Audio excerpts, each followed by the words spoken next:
Aujourd'hui, c'est dimanche. C'est un jour un peu inhabituel pour nous réunir, parce qu'en général, c'est le seul moment où on peut se reposer un peu. Mais comme le monde est en train de s'embraser, surtout en Asie de l'Ouest, et que la situation là-bas est vraiment préoccupante, nous sommes ici aujourd'hui. Bienvenue dans Transition Protocol. Mes collègues que je salue ont sacrifié leur repos pour être présents afin que nous puissions vous offrir ce que nous nous étions promis dès le lancement de cette chaîne. Vous donner les meilleures informations, celles qu'on ne voit nulle part ailleurs, mais auxquelles nos sources nous permettent d'accéder. Sur cette introduction, je vais inviter mon cher ami Larry à commencer, puis il sera rejoint par Pepe. C'est Transition Protocol. Si vous appréciez notre travail, abonnez-vous. Nous avons aussi une version payante sur Substack, sous le même nom, pour $5 par mois. Vous recevrez toutes ces informations directement dans votre boîte mail. À toi, Larry. Docteur Z, merci. Vous savez ce qu'on dit, pas de repos pour les méchants. Alors j'imagine qu'on a tous besoin de se repentir. Nous sommes mauvais. Oui, écoutez, on est entré dans une nouvelle phase de la guerre où les dynamiques en jeu dépassent largement les frontières de l'Iran et des États-Unis. Il y a des forces contradictoires à l'œuvre. Prenons un exemple, la Chine. La Chine et la Russie ont signé un pacte de sécurité avec l'Iran le 28 janvier. Ce pacte, qui n'a jamais été rendu public, garantissait, j'en suis presque sûr, un soutien en matière de renseignement et un appui à l'Iran, notamment grâce au système chinois Beidou. Le Beidou, c'est en gros un système de positionnement par satellite. On peut y entrer des coordonnées et il fonctionne un peu comme l'ancien système GPS. Sauf qu'à l'époque où l'Iran dépendait du GPS, contrôlé par les États-Unis, ces derniers pouvaient le manipuler et dévier les missiles de leur cible initiale.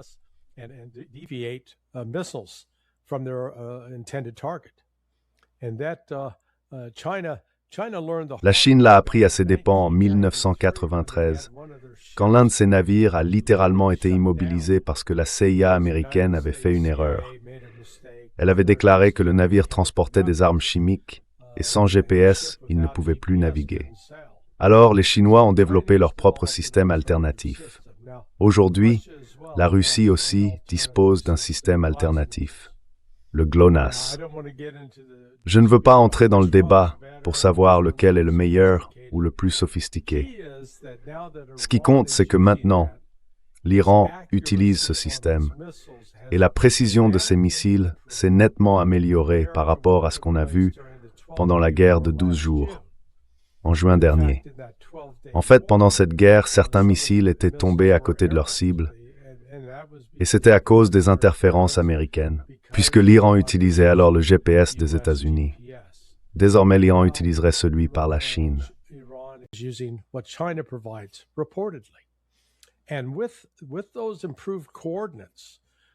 Et avec ces coordonnées améliorées, les missiles iraniens se sont révélés redoutablement efficaces pour pousser les États-Unis hors du Golfe Persique.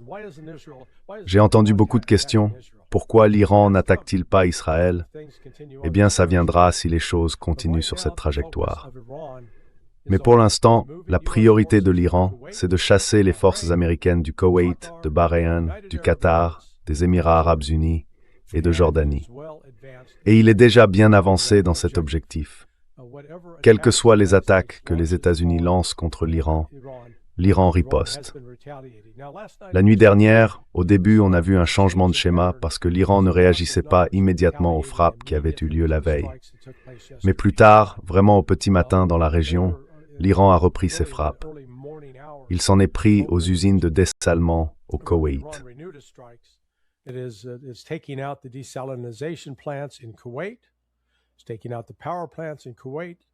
Ils sont en train de détruire les centrales électriques au Koweït. Si ça continue comme ça, les Koweïtiens seront littéralement forcés d'abandonner leur pays. La plupart des habitants ne pourraient pas survivre sans eau ni climatisation, surtout sous la chaleur écrasante de l'été, plus de 50 degrés. Les dégâts que l'Iran inflige à la Jordanie sur les 2 principales bases aériennes Muwafaq al-Salti et Prince Hassan, sont considérables. Les États-Unis ont subi de lourdes pertes. Washington affirme que seuls 2 soldats sont morts. Un autre est porté disparu, ce qui veut dire qu'il a été vaporisé quand le missile a frappé. On ne le retrouvera jamais. Peut-être quelques fragments, mais rien de plus. Et puis il y a aussi ce rapport selon lequel, pendant l'évacuation médicale, jusqu'à 5 blessés auraient été jugés trop gravement atteints pour survivre au transport.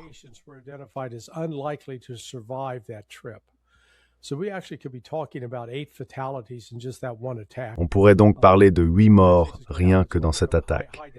Et les États-Unis font tout pour cacher cette information. Maintenant, l'annonce officielle de l'Iran, celle d'hier ou d'avant-hier, disant que le protocole d'accord est rompu, contredit clairement les déclarations de pays comme la Chine, la Russie ou encore Islamabad, qui appellent à sa reprise. Mais voilà le vrai problème. Ce n'est pas l'Iran qui a rompu le protocole, c'est les États-Unis. Donc, pour le relancer ou le rétablir, je pense et je crois que Pepe est d'accord avec moi, que l'Iran va exiger des choses très précises avant d'accepter d'y revenir.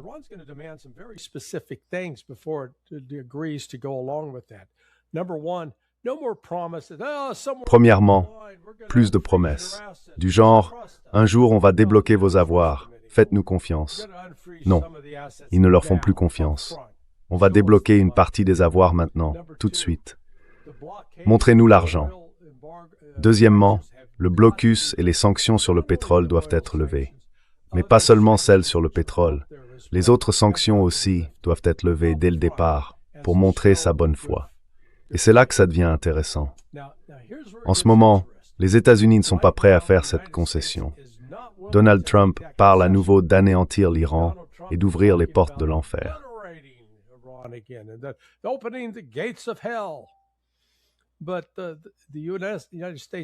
Mais les États-Unis n'ont pas vraiment beaucoup de feu à déchaîner, parce que dans chaque catégorie d'armement, que ce soit du côté défensif, avec les missiles PAC-3, les missiles THAAD, donc des intercepteurs aériens, ou du côté offensif, avec les missiles tirés depuis les lanceurs HIMARS, les attaques MS, les missiles de frappe de précision PRSM, ou encore les missiles de croisière JASSM tirés depuis un avion, les Tomahawk lancés depuis un avion, les Harpoon tirés depuis un avion ou un navire, les ARM tirés depuis un avion. Eh bien, dans chaque cas, les stocks sont limités. Prenons par exemple les PRSM, les missiles de frappe de précision. Lockheed Martin n'en avait fabriqué que 56 au début de tout ça. Donc il y a de fortes chances qu'il n'en ait plus. Et c'est pareil pour les PAC-3, les missiles de défense aérienne Patriot.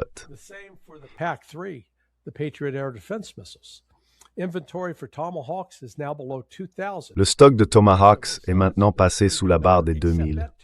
Certains disent, bon, c'est encore un chiffre correct, sauf que ces 2000, c'est la quantité mondiale. Ce qui veut dire que le commandement du Pacifique et le commandement européen, qui puisent eux aussi dans ce stock, laissent peut-être seulement quelque chose comme 700 missiles disponibles pour le CENTCOM. Et donc tout à coup, jour après jour, à mesure que les États-Unis tirent des Tomahawk, des JASSM, des missiles HARM ou des Harpoon sur l'Iran, désolé, on va couper ce fichu téléphone, eh bien en faisant ça, ils vident leurs réserves. Et la Chine, elle reste en retrait. Elle ne le dit pas publiquement, bien sûr, mais au fond, elle se dit, tu sais quoi, c'est pas une mauvaise chose.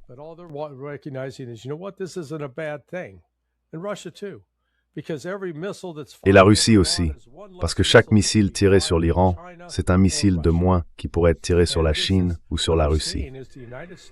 Et c'est bien ce qu'ils voient.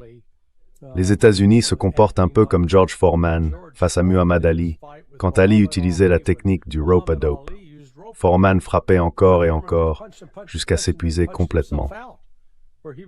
L'Iran, en réalité, mène une guerre d'usure.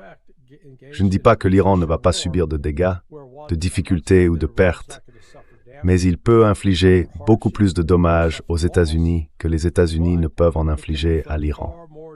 Je vais m'arrêter là parce que je pense que Pepe a d'autres remarques et analyses à partager.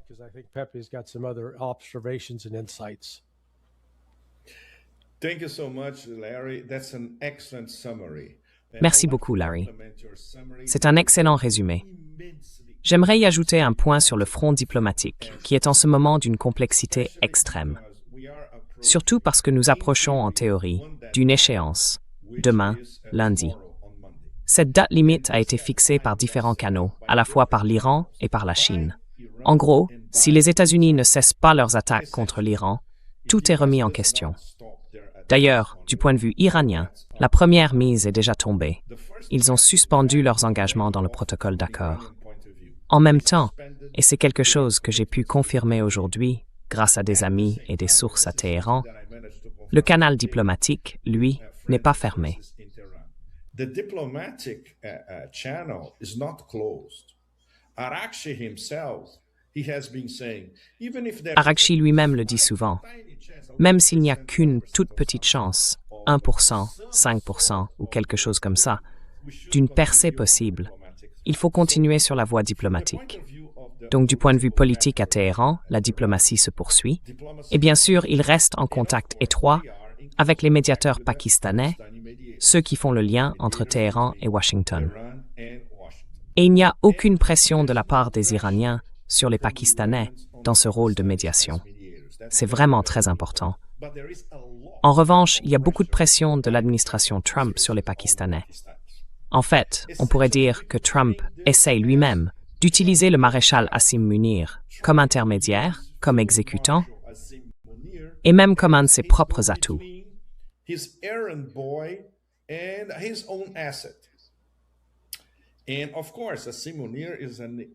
Et bien sûr, Asim Munir est quelqu'un d'extrêmement ingénieux et d'une grande finesse. Il connaît parfaitement les limites. Et il maîtrise évidemment tout ce qui touche à la sécurité nationale du Pakistan. Il sait aussi très bien ce qu'il ne peut tout simplement pas convaincre les Iraniens de faire, parce qu'ils sont en contact permanent. Alors cela nous amène, apparemment, d'après les informations que nous avons reçues, et qui sont particulièrement intéressantes, à 2 ou 3 points supplémentaires qui devraient être ajoutés au protocole d'accord. Protocole qui d'ailleurs, du point de vue iranien, est suspendu. Nous n'avons rien à voir avec ce protocole dans sa forme actuelle.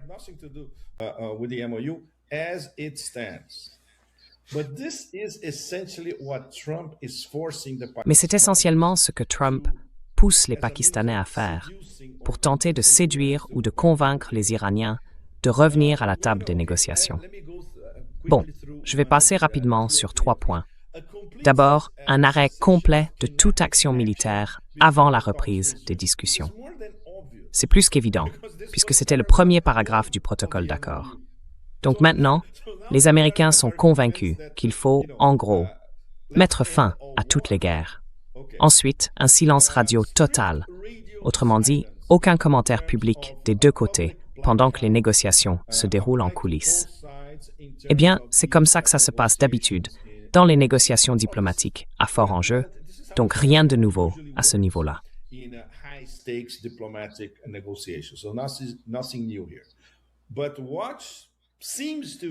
Mais ce qui semble nouveau, c'est que le détroit d'Ormuz aurait rouvert par les couloirs approuvés par les gardiens de la Révolution.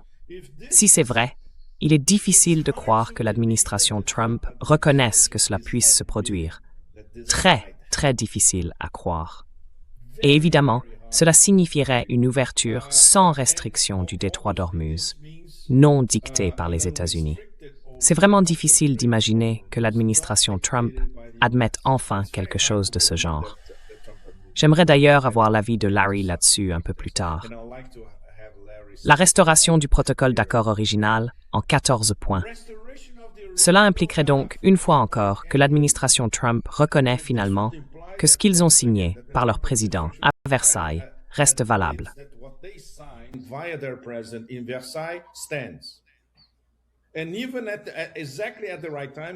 Et justement, au moment précis où les Iraniens disent « Non, c'est vous qui avez tout cassé », en fait, vous avez violé 12 des 14 points du protocole d'accord. Alors pourquoi reviendrions-nous à la table des négociations? Et on ne vous fait plus confiance, parce que tout ce que vous aviez promis, vous ne l'avez pas tenu. La levée des sanctions, la restitution de nos fonds gelés, la fin de toutes les guerres, le Liban, tout. En réalité, les États-Unis ont respecté moins que rien de leurs engagements dans le protocole qu'ils ont pourtant signé officiellement. Et c'est ce qui nous amène à ce qui s'est passé dimanche, une véritable ligne rouge. On sait que les États-Unis ont bombardé des infrastructures civiles iraniennes, y compris, par exemple, la tour de contrôle civile de l'aéroport de Chabahar. On en a déjà parlé dans Transmission Protocole.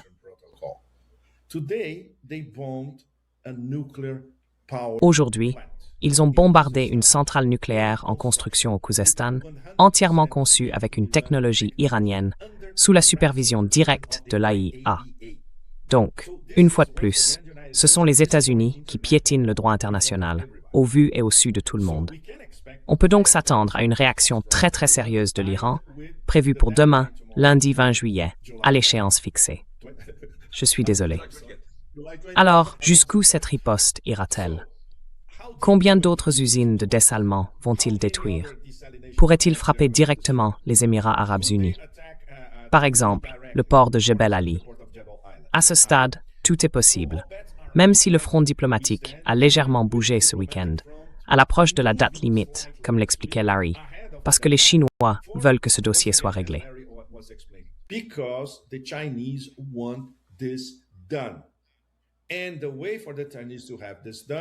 Et pour que les Chinois y parviennent, la méthode consiste à tout faire passer par les médiateurs pakistanais, en plus de ce que Pékin discute directement avec Téhéran, puisque, après tout, ils ont aussi une relation stratégique. Mais le problème, c'est que de l'autre côté, dès qu'il y a la moindre possibilité, disons 1% de chance, de se dire « bon, on retourne à la table des négociations lundi », les États-Unis bombardent une centrale électrique civile en Iran. Et ça, comme Larry le sait très bien, c'est l'escalade maximale. Très bien Larry, je te repasse la parole pour, disons, rassembler tout ça, ce que tu as expliqué et ce qui se passe sur le plan diplomatique. Merci.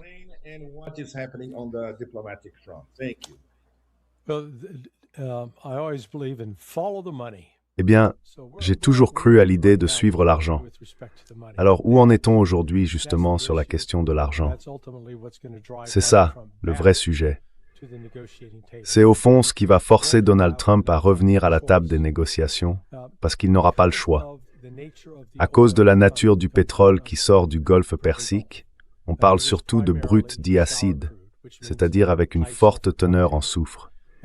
Et ça veut dire que seules certaines raffineries, celles qui ont été spécialement construites pour traiter ce type de brut, peuvent le raffiner. Ce pétrole est surtout transformé en diesel et en carburant pour l'aviation. C'est sa principale contribution à l'économie mondiale. Depuis l'arrêt de cette source d'approvisionnement, même si officiellement la coupure a eu lieu le 28 février, en réalité, elle n'a vraiment pris effet qu'à la première semaine d'avril. Tout simplement parce qu'il y avait encore du pétrole déjà chargé sur des tankers en route vers leur destination finale pendant tout le mois de mars.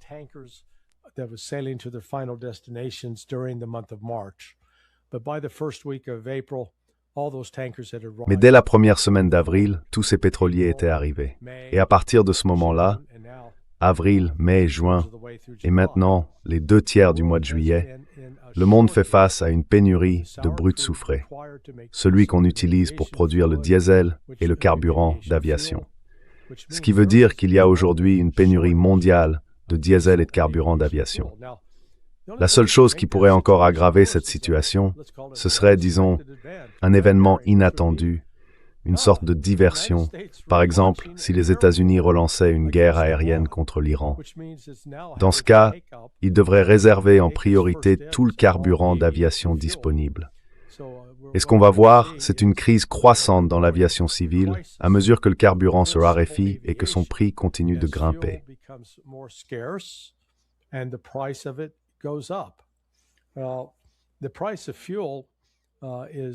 Alors, le prix du carburant, c'est... Je ne sais pas combien il est en Europe, Pépé, ou chez vous, Dr. Z, en Californie. Mais ici, en Floride, il y a une différence de 2 $ entre le prix de l'essence ordinaire et celui du diesel. En fait, j'étais à la station-service hier, en train de faire le plein de mon pick-up. Et d'abord, les pompes étaient complètement déréglées. Il fallait presque 2 minutes pour remplir un seul gallon, donc elle fonctionnait clairement pas comme il faut. Et pendant que j'étais là, à attendre que ça coule lentement, le gars sort du bureau et ajoute 200 de plus au prix du gallon.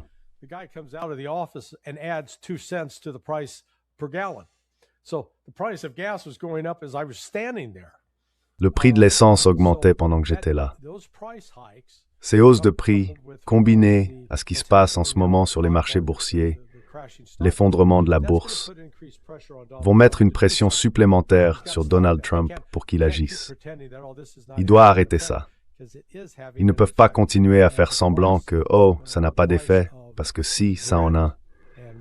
Le prix du Brent et du West Texas Intermediate, ce sont des pétroles légers, pas des pétroles lourds, a lui aussi augmenté d'environ 15%, rien que sur la dernière semaine et demie. Donc franchement, cette situation ne sera pas tenable et va créer une pression croissante sur les États-Unis. Ils ne pourront pas soutenir un combat à long terme.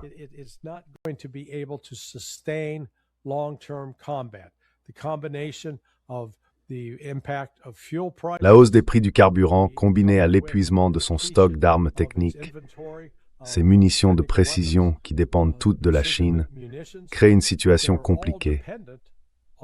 Et voilà encore la Chine, parce qu'elle contrôle les minerais rares. Pendant que tout ça se déroule en arrière-plan, la Chine s'est mise à acheter de plus en plus d'or.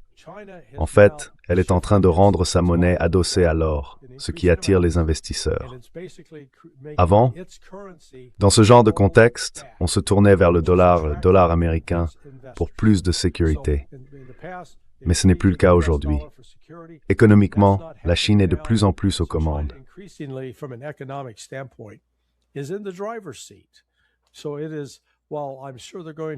Alors oui, je suis sûr qu'ils vont faire pression pour essayer d'obtenir une fin au conflit, pour revenir au protocole d'accord et pour que les marchandises recommencent à circuler depuis le golfe Persique.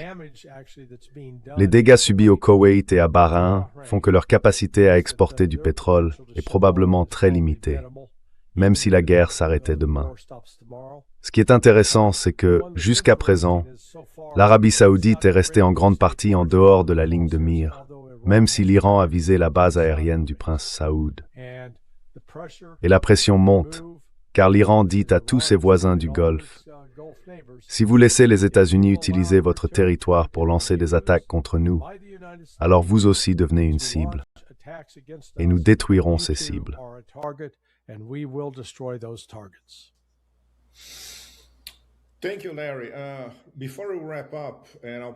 Merci, Larry.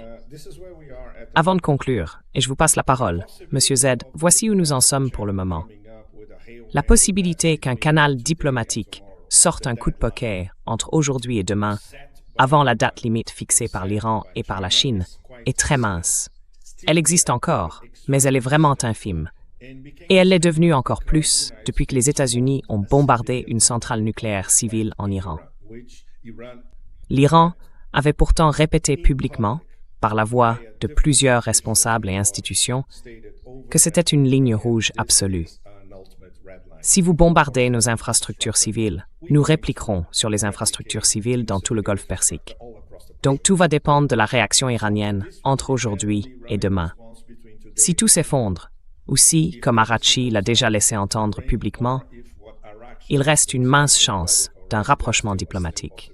Nous sommes, une fois de plus, à l'un de ces carrefours extrêmement dangereux. Monsieur Z, à vous pour la conclusion.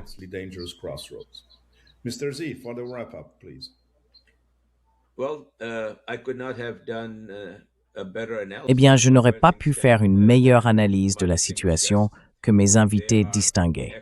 Ce sont eux les experts, et je soutiens entièrement tout ce qu'ils ont dit. J'aimerais simplement ajouter 2 points qui n'ont pas été mentionnés. D'après tout ce que je sais, en ce moment, le guide suprême, Mojtaba Khamenei, détient le contrôle. Bien sûr, comme dans tous les pays, il y a des personnes avec des points de vue différents.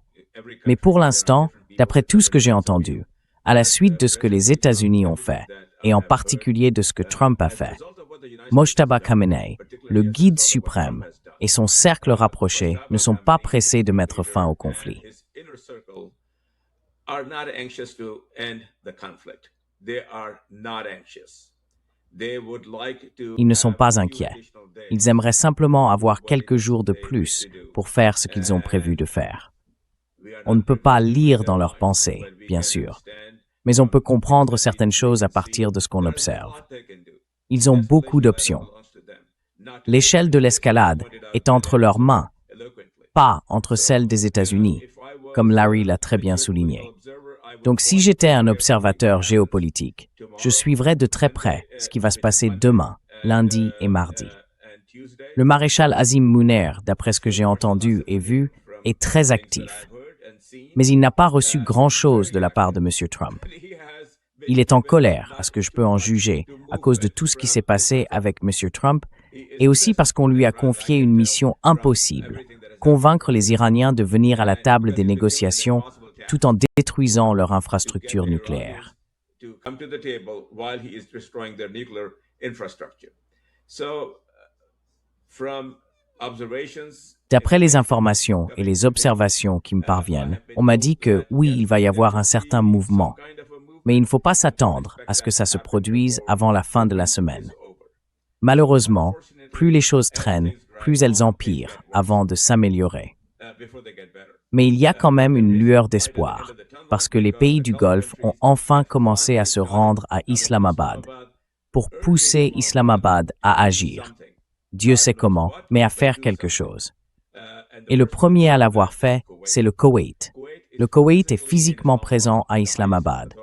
Les plus hautes autorités s'y trouvent, et c'est un signe encourageant. L'autre signe positif, c'est que l'Arabie saoudite n'a pas vraiment réagi comme elle aurait pu le faire.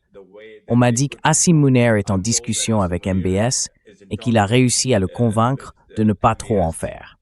Donc il y a quand même des signes positifs. Désolé de vous interrompre. Est-ce qu'on peut confirmer avec certitude qu'Asim Munir a bien dit ça à MBS? MBS. We can confirm that Asim Munir is in talks Nous pouvons confirmer qu'Asim Munir est en contact direct, soit avec MBS, soit avec des personnes très proches de lui, et qu'il a réussi à les faire reculer pour le moment. J'en suis absolument certain. Nous serons de retour lundi avec Larry, mardi avec Pepe et mercredi avec toute l'équipe. Nous suivrons tout de près et nous vous en parlerons. Abonnez-vous s'il vous plaît. Pensez aussi à cliquer sur le bouton « J'aime ». Nous avons une version payante qui vous envoie toutes ces informations directement dans votre boîte mail. Merci beaucoup. Merci beaucoup.